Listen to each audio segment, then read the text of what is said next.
As soon as you walk into the door, there is quite a strong energy that you're sort of like, oh, what's going to happen next? I found it very intriguing, and certainly the bedroom in the house, when we went up there, I expected the door to slam behind me. It was a bit intimidating, to be honest. When we was investigating the building, we saw dark figures moving around upstairs, and at one time we believe one of our members of the team was pushed down the stairs. When I went into the bedroom, I really wanted to go through the wall. I kept banging on the wall and going, I want to go to the other side of the wall. I was so insistent on wanting to get through this wall, and there was no way through. The paranormalists had led them to the wall in the back room, and it was then that Kevin made a surprise discovery.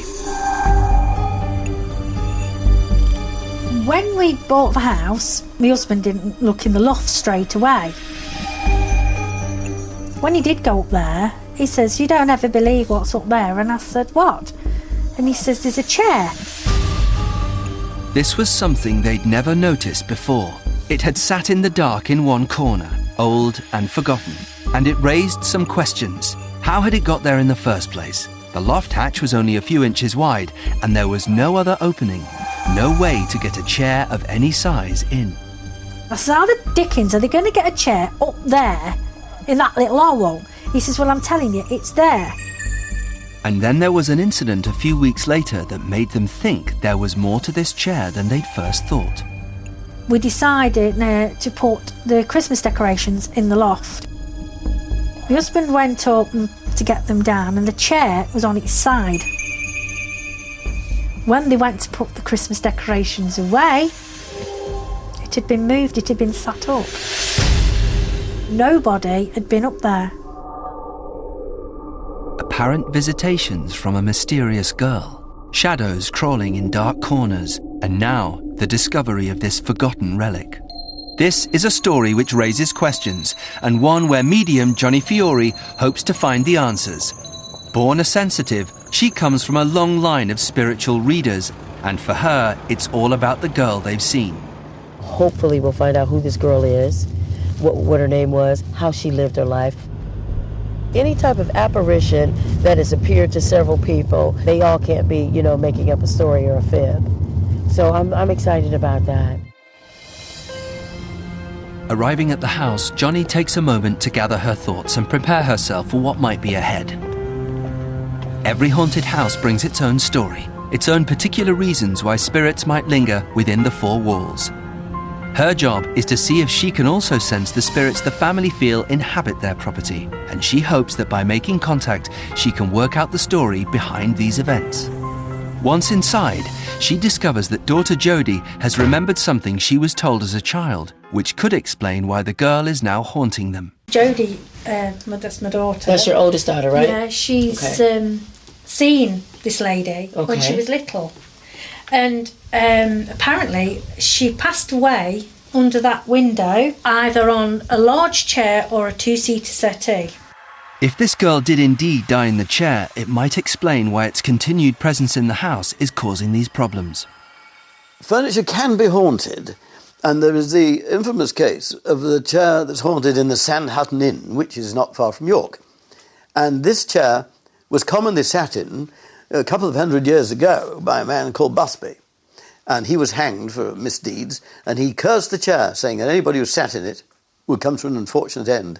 A fella's fallen off a scaffold and died, and even the old landlord, he'd put the chair in the cellar so that nobody could sit in it. And then he answered the phone. When he came down, his friend laughed and said, I've sat in it, I'm not worried. And a fortnight later, he died as well. Now, what about this chair? I've never seen it, but Kevin? Oh, yeah. When I first went up there, the chair sat there, and there was a half-bottle whiskey bottle at the side of it, and this boarding been put up there, so somebody must have been sitting up there or used it like that. But we never know how the chair got in there. Now Johnny has the full story from the family. She wants to see what's been going on around the house. Paranormal investigator Mark Webb also joins the investigation, a research specialist with 12 years' experience into claims of haunted houses. As they walk upstairs, Johnny is immediately drawn to the many dolls that decorate the house. These have also been at the centre of the paranormal activity. Dawn explains how the dolls have been seen to move on their own. She was landing between the there. It's impossible, though. And the hat was placed so far, like that, on the floor, against that far away from my feet. Johnny believes these objects are taking on feelings of who or what's around them, sometimes causing things to happen. We become emotionally attached to our things, okay? Just like you're emotionally attached to your dolls. Like the bricks and mortar in the house, you become emotionally attached to this. You've put your imprint on your home. You've put your imprint on your dolls. Just like that chair has put its imprint on this house, too. You understand what I'm saying? Yes, I understand that. We actually took a doll on an investigation Okay. to a reputedly haunted location. And, Right. and when we took the doll, we had all sorts of things happening. Now, it seemed to pull all the spirits from the building out as well. So a bit like the chair that we've got, where we believe the chair's got something associated with it. It pulls everything else out. So if the fabric of the building or the dolls have recorded something, yes, you know, maybe that's a reason for it being pulled out. Okay, let's move into this. Is this your bedroom? Oh, yes. Okay. Johnny and the family enter the back bedroom. This is the room which is next to the attic space where the chair sits.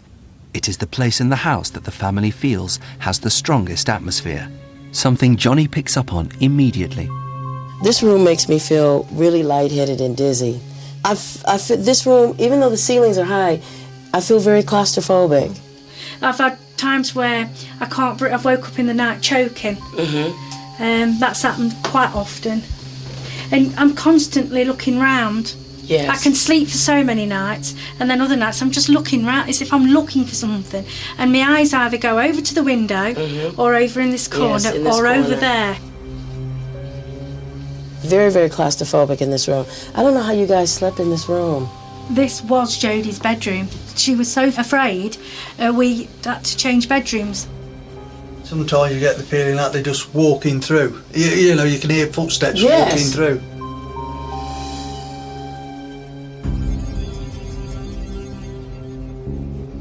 This is saying murder.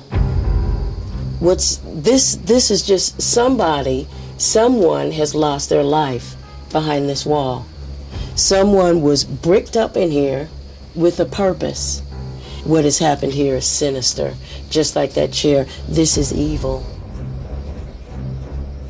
When dolls start moving, when things start to happen like that, spirit is trying to get your attention.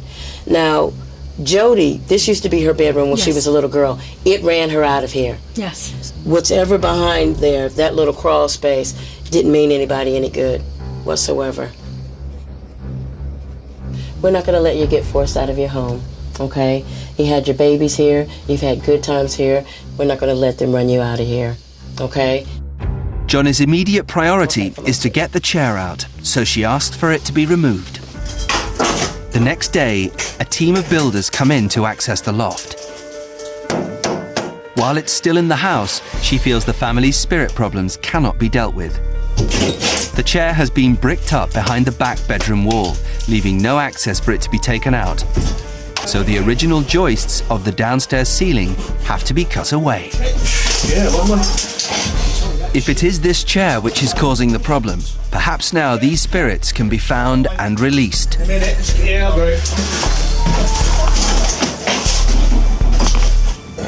For the first time in who knows how long, the chair sees the light of day as its woodwork